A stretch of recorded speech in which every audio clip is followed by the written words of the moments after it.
ಒಟ್ಟು ದೇಶಾದ್ಯಂತ 1600ಕ್ಕೂ ಹೆಚ್ಚು ಅಭ್ಯರ್ಥಿಗಳು ಕಣದಲ್ಲಿ ಇದ್ದಾರೆ. ಬಹಳ ಪ್ರಮುಖವಾಗಿರ್ತಕ್ಕಂಥ ಅಭ್ಯರ್ಥಿಗಳು ರಾಷ್ಟ್ರೀಯ ಪಕ್ಷಗಳಿಂದಾನೇ 300 ಚಿಲ್ಲರೆ ಅಭ್ಯರ್ಥಿಗಳು ಕಣದಲ್ಲಿ ಇದ್ದಾರೆ.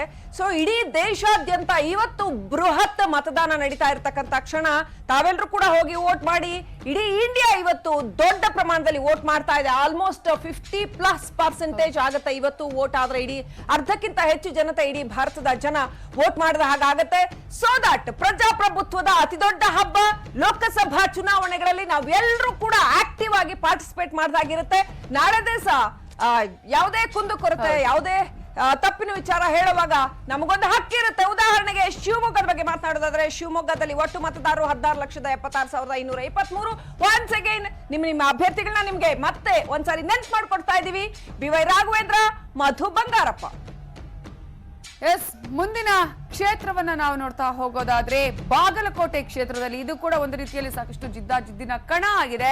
PC ಗದ್ದಿಗೌಡ ಅವರು ಬಿಜೆಪಿ ಅಭ್ಯರ್ಥಿ, ಹಾಗೆಯೇ ಮೈತ್ರಿ ಅಭ್ಯರ್ಥಿಯಾಗಿ ವೀಣಾ ಕಾಶಪ್ಪನವರು ಈ ಸಲ ಕಣದಲ್ಲಿದ್ದಾರೆ. ಒಟ್ಟು ಮತದಾರರ ಸಂಖ್ಯೆ 17,830,000 ಒಟ್ಟು ಮತದಾರರಿದ್ದಾರೆ. ಹಾಗಾಗಿ ಎಲ್ಲರೂ ಕೂಡ ಹೋಗಿ ವೋಟ್ ಮಾಡಿ ಅನ್ನೋದು ನಮ್ಮ ಆಶಯ.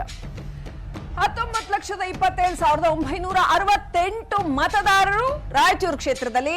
Amareshwar Nayak versus BV Nayak. So ನಾಯಕರ ನಡುವಿನ ಜಟ್ಟಿ ಕಾಳಗದಲ್ಲಿ ಯಾರು ಗೆಲ್ತಾರೆ ಕಾದ್ ನೋಡೋಣ. ಅದು ಡಿಸೈಡ್ ಆಗೋದು ನೀವು ಹೋಗಿ ವೋಟ್ ಮಾಡಿದಾಗ.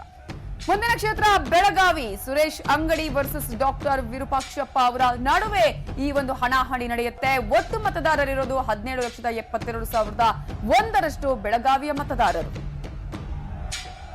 ಓಕೆ, ಇನ್ನು ಬಳ್ಳಾರಿ. ಕಳೆದ ಸಾರಿ ಉಪಚುನಾವಣೆಯಲ್ಲಿ ಭಾರಿ ಸದ್ದು ಮಾಡಿದಂತಹ ಬಳ್ಳಾರಿ, ಈ ಸಾರಿ ಉಗ್ರಪ್ಪ ವರ್ಸಸ್ ವೈ ದೇವೇಂದ್ರಪ್ಪ. ಆಮದು ಅಭ್ಯರ್ಥಿ ಬಳ್ಳಾರಿಗೆ ಕಂಪೇರ್ ಮಾಡಿದ್ರೆ ಸೊ ಬಳ್ಳಾರಿ ಜನತೆ ಯಾವ ರೀತಿ ವೋಟ್ ಮಾಡ್ತಾರೆ ನೋಡೋಣ. ಕಳೆದ ಸಾರಿ ಅಷ್ಟು ಚುನಾವಣಾ ಹಲ್ಚಲ್ ಕಂಡು ಬರ್ತಾ ಇಲ್ಲ.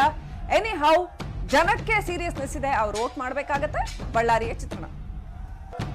ಇನ್ನು ಮುಂದಿನ ಕ್ಷೇತ್ರ ಕಲಬುರ್ಗಿ. ಬಹಳ ಇಂಟ್ರೆಸ್ಟಿಂಗ್ ಆಗಿರುವಂತಹ ಕ್ಷೇತ್ರ, ಒಂದು ರೀತಿಯಲ್ಲಿ ಗುರು ಶಿಷ್ಯರು ನಿಂತಿರುವಂತಹ ಕ್ಷೇತ್ರ. ಹಾಗಾಗಿ ಡಾಕ್ಟರ್ ಉಮೇಶ್ ಜಾಧವ್ ಬಿಜೆಪಿಯಿಂದ, ಹಾಗೆಯೇ ಮೈತ್ರಿ ಅಭ್ಯರ್ಥಿಯಾಗಿ ಮಲ್ಲಿಕಾರ್ಜುನ ಖರ್ಗೆ ನಿಂತಿದ್ದಾರೆ. ಒಟ್ಟು ಮತದಾರ ಇರುವಂತಹ ಕ್ಷೇತ್ರ. ಇಲ್ಲಿ 19,45,496 ಮತದಾರರಿದ್ದಾರೆ. ಯಾವ ರೀತಿಯಾದಂತಹ ಒಂದು ಭವಿಷ್ಯವನ್ನ, ಯಾರ ಅಭ್ಯರ್ಥಿಗಳ ಭವಿಷ್ಯ ಏನ್ ಬರೀತಾರೆ ಅನ್ನೋದು ಈ ಕ್ಷಣದಿಂದ ಆರಂಭ ಆಗತ್ತೆ.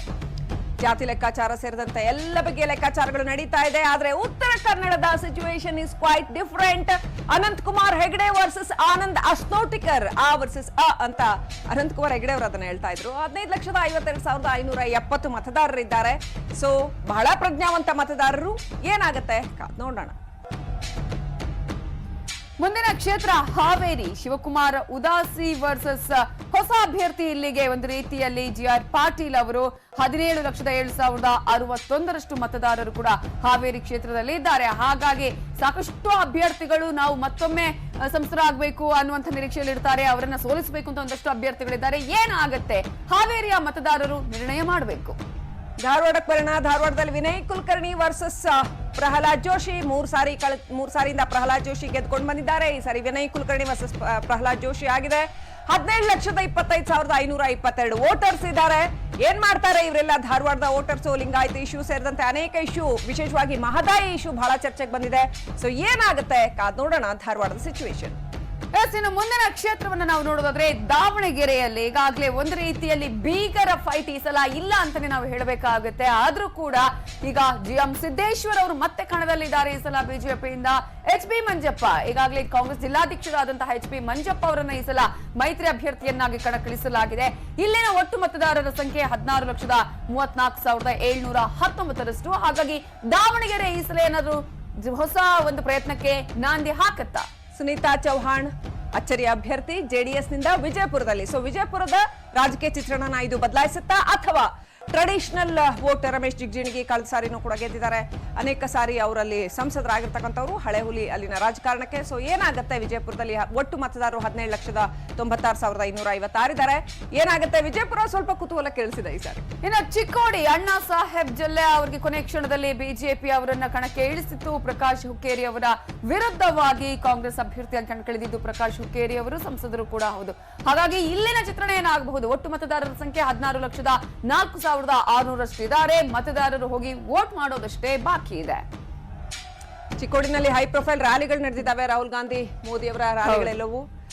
ಸೊ ಕೊಪ್ಪಳಕ್ಕೆ ಬರೋದಾದ್ರೆ ಸಂಗಣ್ಣ ಕರಡಿ ಅಲ್ಲಿ ಸಾಕಷ್ಟು ವರ್ಷಗಳಿಂದ ಅವರು ರಾಜಕೀಯದಲ್ಲಿ ಬಹಳ ಬಹಳ ಪ್ರಮುಖವಾಗಿ ಗುರುತಿಸಿಕೊಂಡು ಬಹಳ ಟೆನ್ಷನ್ ಇತ್ತು, ಕೊಡ್ತಾರೋ ಇಲ್ವೋ ಕೊನೆಯವರೆಗೂ ಅಂತ ಹೇಳಿ. ರಾಜಶೇಖರ ಹಿಟ್ನಾಳ್ ವರ್ಸಸ್ ಸಂಗಣ್ಣ ಕರಡಿ 17,36,413